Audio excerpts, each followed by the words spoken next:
Amina. Amen. Linakuwa ni wazo kuu la ujumbe wetu wa leo. Amen. Anasema hivi, Yehova ni Mungu mwenye wivu. Ni Mungu mwenye wivu. Ni Mungu mwenye wivu ambaye mapatilizo yake kwa hakika ni lazima yatawapata adui zake, au ni lazima yawapate adui zake. Ni Mungu mwenye wivu ambaye mapatilizo yake ni lazima yatawapata au yawapate adui zake. Nahumu 1:7-13. Kuna mtu amefika? Amen. Bwana ni mwema. Bwana ni mwema. Tutaenda taratibu. Amina. Amen. Tutaenda taratibu. Bwana ni mwema. Hivi umewahi kufikiri juu ya wema wa Mungu? Najua umewahi kufikiri. Wacha nikufikirishe tena. Kufika kwako leo sio kwa sababu ulikuwa na nauli. Amina. Amen.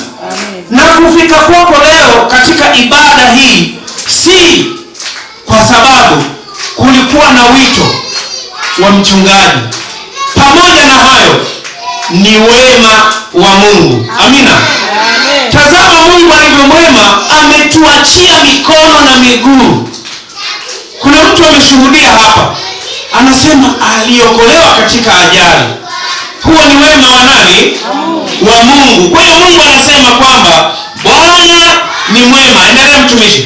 Ni ngome siku ya taabu. Ni ngome siku ya nini jamani? Ni ngome siku ya taabu. Tunapozungumza habari ya ngome, ni mahali mahususi ambapo pamejengwa kwa namna ambayo ni makimbilio. Tuseme makimbilio na maficho, ambapo panapatikana msaada wa haraka, panapatikana kila namna ya kitu kinachohitaji katika mapambano. Amina. Amen. Kumbuka somo letu linaitwa nini? Mateso hayatainuka tena. Nilikuwa naongea kwa habari ya ngome, kwamba ngome, Mungu anaposema kwamba yeye ni ngome siku ya taabu, kwa maana ya kwamba Mungu wetu ni mahali pa makimbilio wakati wa shida. Amina. Ni mahali penye utoshelevu. Mungu wetu ndiye anayetutosheleza wakati wote, siku zote, katika hali zote. Amina. Amen. Lielewe neno la Mungu ili uweze kuondolewa yale mateso yasirudi tena kwako.